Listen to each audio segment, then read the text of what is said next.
Hi everybody, this is Lee, and with this video I'm talking about Medicare for all, Expanded and Improved Medicare for all, single payer, universal health care, healthcare is a right, all that stuff.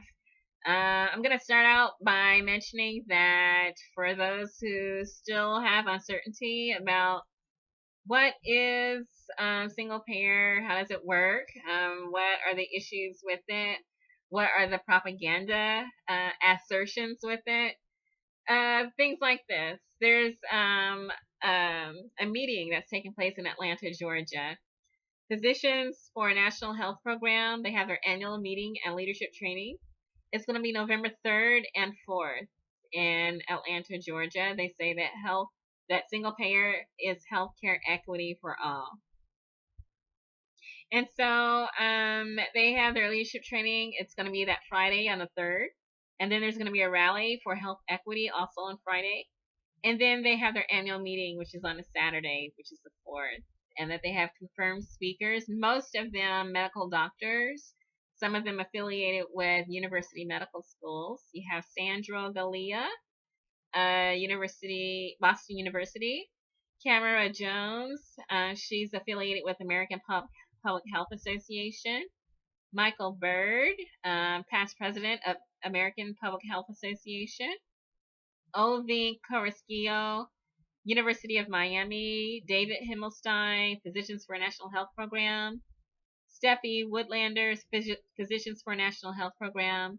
And then David Barton Smith, he's with Temple University.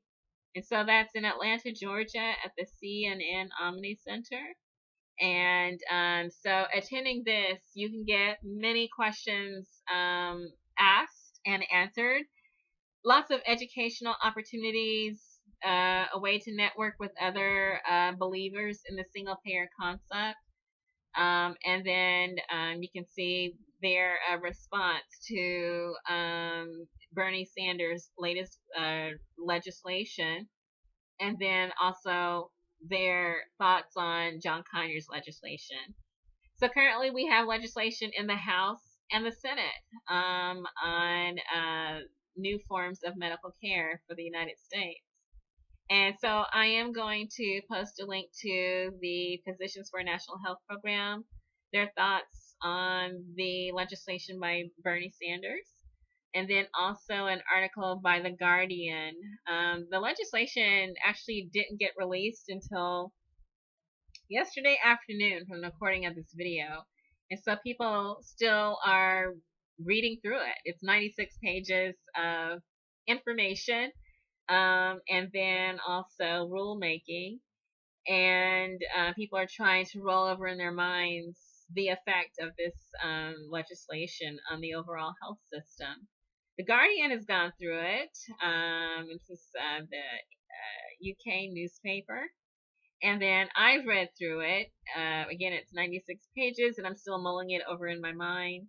The Medicare-for-all Act of 2017, and that it starts out strong with about 15 co-sponsors, and that includes members of the Senate. This is Baldwin, Blumenthal, Booker, Franken, Gillibrand, Harris, Heinrich, Hirono, Leahy, Markey, Merkley, Schatz, Udall, Warren, and Whitehouse. And so people are speculating that some members of this cohort who co-sponsored the bill with Bernie Sanders did so because they intend to make a run for president in 2020.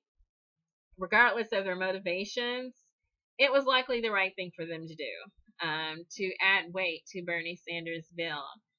I looked through it a quick and dirty glance because I wanted to see how closely it aligned with his previous legislation from 2013. I went through that, and it was the American Health Security Act from 2013, and I thought it was good legislation. It mostly lined up, easily synchronized to John Conyers' existing legislation, the Expanded and Improved Medicare for All Act. The longest-serving member of the United States House has introduced every Congress since 2003, and that currently has about 117 co-sponsors. So a majority of the Democratic House support the single payer, the actual factual single payer that John Conyers introduced. And so there is momentum on John Conyers' side, on the side of single payer.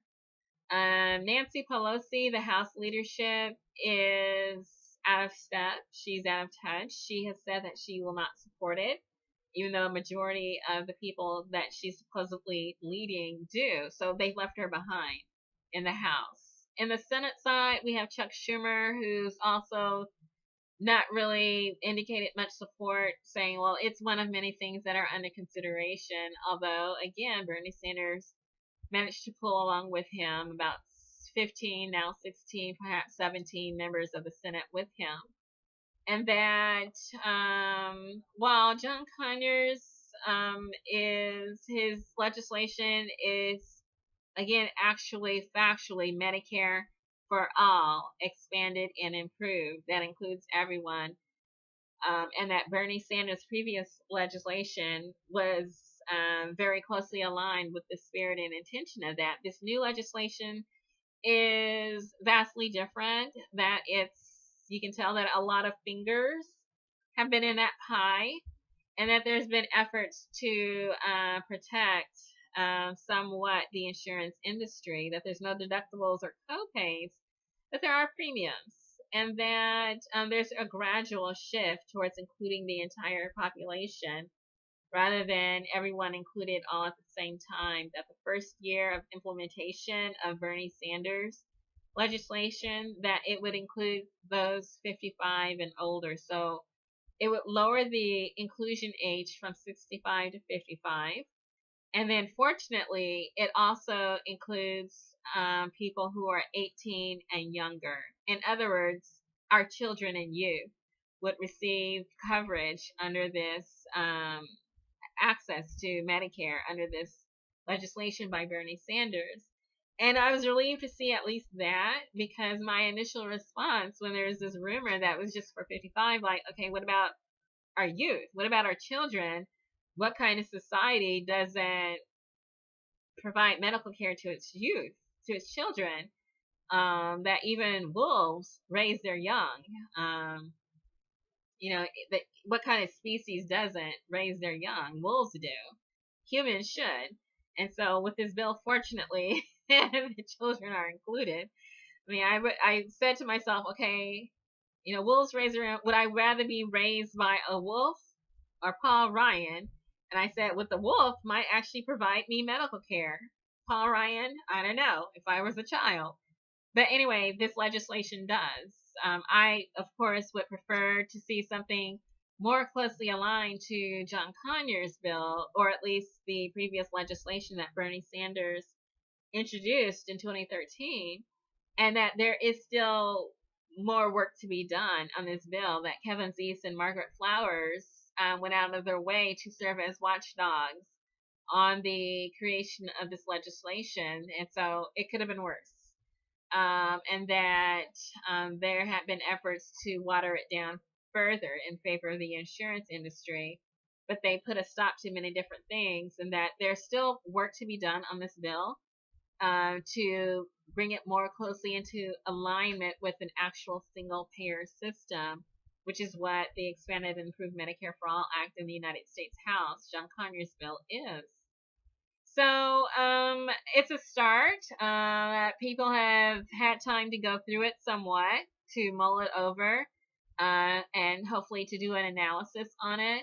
Gerald Freeman did a pretty able economic analysis on John Conyers' bill, and then hopefully there will be an economic analysis on this current legislation by Bernie Sanders, and then hopefully it'll be sent to the CBO for a score after it's been, gone through a little bit, just to see what the Congressional Budget Office says.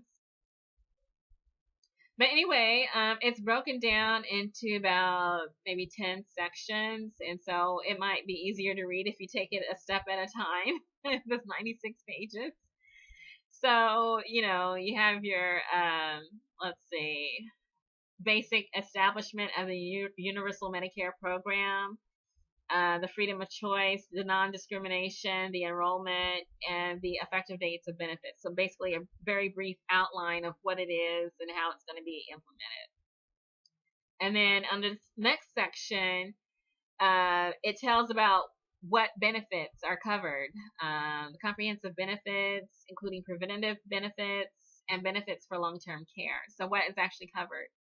And then in the third section, it describes what providers are included, their level of participation, and the standards and the use of private contracts. The fourth section is how it's administrated, the consultation, regional administration, things like that, kind of dry. There's quality assessment, what kind of standards are used to measure the outcomes, and then how to address healthcare disparities. The sixth section is health and budget, the payments, the cost containment measures to prevent escalation in costs. And how payments to providers is done. Okay, and then the seventh section talks about the Universal Trust Fund, how that's formed. And then the eighth section are amendments to the Employee Retirement Income Security Act, ERISA, how that's going to be controlled. And then additional conforming amendments, how the transition is going to go, such as lowering the Medicare age and the transition plan itself, and reforms. And so lots of things, lots of information in this bill, 96 pages, about 10 sections to go through. And I did want to mention, because it has come up, that in Bernie Sanders' current legislation, the Indian Health Service is not automatically going to be included in 5 years, which is what John Conyers' bill said. That here in this legislation, Bernie Sanders specifically says it's up to them whether they want to be included. And so that's not automatic. Also, that the Veteran Affairs will not be touched, that there will be no effort to interfere with Veterans Affairs, despite what some of the rumors were. And then that's also with John Conyers' bill, that there's no effort to interfere with Veterans Affairs. And then, but there are some other health programs, federal health programs that will be folded in. Their funding will be folded into Medicare-for-all. CHIP, the Children's Health Program, FEHB, the Government Workers Program, the current Medicaid, the current Medicare, these existing forms of TRICARE, these existing forms of federal health care programming, that funding will be implemented into the Medicare-for-all program. So there's existing funding. For those who say, how do you pay for it? The existing funding goes into Medicare-for-all and it's spread out. And then the remainder is made up of progressive income tax, payroll, transaction tax on Wall Street, things like this. And so that's how it's paid for. And then also, that pretty much answers most questions. I'm going to go ahead and post a link to this PDF of the bill itself. And then hopefully there's going to be a summary up at GovTrack to make things easier. Maybe post up a few articles analyzing the contents. And then also the information from the Physicians for National Healthcare Program. So people can see that there are people analyzing and providing consultation and education. And that if you want to really have the answers to these many questions, that there are meetings, specifically in Atlanta, Georgia, where you can attend and learn more. So it's a lot of information. It's a lot of information. It's a complex issue, but it's also a very important issue. Healthcare is. It's life or death for some. And then just general good healthcare maintenance for others. But people want to know more about it. So in order to guard against all the propaganda and the fear mongering, and then some actual outright lies about the concept of single payer. I highly recommend following up to read for yourself and learning and understanding what it is, how it works, the other nations that have implemented uh, the single payer and not gone back, that they want the program that once it's implemented, it's usually there to stay because who wants to give up their health care once they have it? So anyway, this is the initial glance at Bernie Sanders' latest legislation on medical care, and that people can follow up and learn from themselves what they think, and then also know the places that this legislation can still go.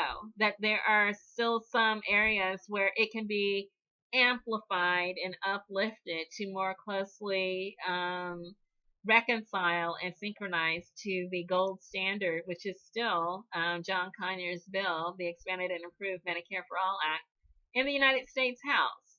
And so I do say that this is a good start, that Bernie Sanders has done something wonderful, and that is to normalize conversation around single payer. It's not a unicorn. People know that now. It's not a fantasy. It's not a freebie. That it's actual factual policy, and that it would be paid for just the same way that we pay for our military, the same way we pay for our national parks, the same way we pay for our congressmen, some of whom deserve that payment and then some who do not. And then also paid for the same way we pay for firefighting. And so it's normalizing the concept of medical care as a service alongside disaster relief, and then National Guard, things like that. And so I say good luck.